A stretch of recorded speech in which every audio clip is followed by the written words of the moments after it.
ایک کفن چور تھا، گاؤں کے قبرستان میں گیا کفن چرانے کے لیے۔ ایک قبر پر پہنچا، دیکھا قبر کے اوپر ایک پتھر پڑا ہوا ہے، پتھر کے اوپر مرنے والے کا نام بھی لکھا ہوا ہے، مرنے والے کا پتہ بھی لکھا ہوا ہے۔ اس نے بسم اللہ پڑھ کے کفن چرانے کے لیے قبر کھودی، میت پر نظر پڑی، دیکھ کر چیخ نکل گئی اس کی کہ میت کی زبان کو قبر کے کیڑے کھا رہے ہیں، قبر کے مکوڑے کھا رہے ہیں۔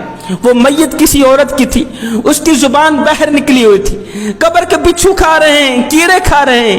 اس نے قبر بند کی، پتہ دیکھ کر اس پتے پر پہنچ گیا، محلے کی عورتوں سے اس عورت کے بارے میں پوچھا کہ وہ جو فلاں نام کی عورت مر گئی تھی، اس عورت کی زندگی کیسے گزری، اس کی زندگی کے لمحات کیسے گزرے۔ دیگر عورتوں نے کہا وہ عورت بہت ہی اچھی تھی، وہ نماز بھی پڑھتی تھی، اللہ اللہ بھی کرتی تھی، تسبیح بھی پڑھتی تھی، لیکن افسوس کہ وہ عورت اپنے شوہر کو گالیاں دیتی تھی۔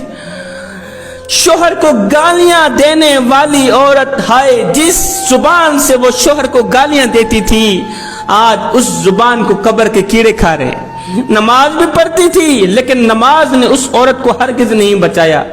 اللہ اللہ کرتی تھی، تسبیح پڑھتی تھی، تسبیحوں نے اس کو ہرگز نہیں بچایا، اس لیے کہ اس نے اپنے سرتاج کو گالیاں دی۔ جس زبان سے وہ گالیاں بکتی تھی، جس زبان سے وہ شوہر کو دکھ دیتی تھی، تکلیف دیتی تھی، آج اس زبان کو قبر کے کیڑے کھا رہے ہیں۔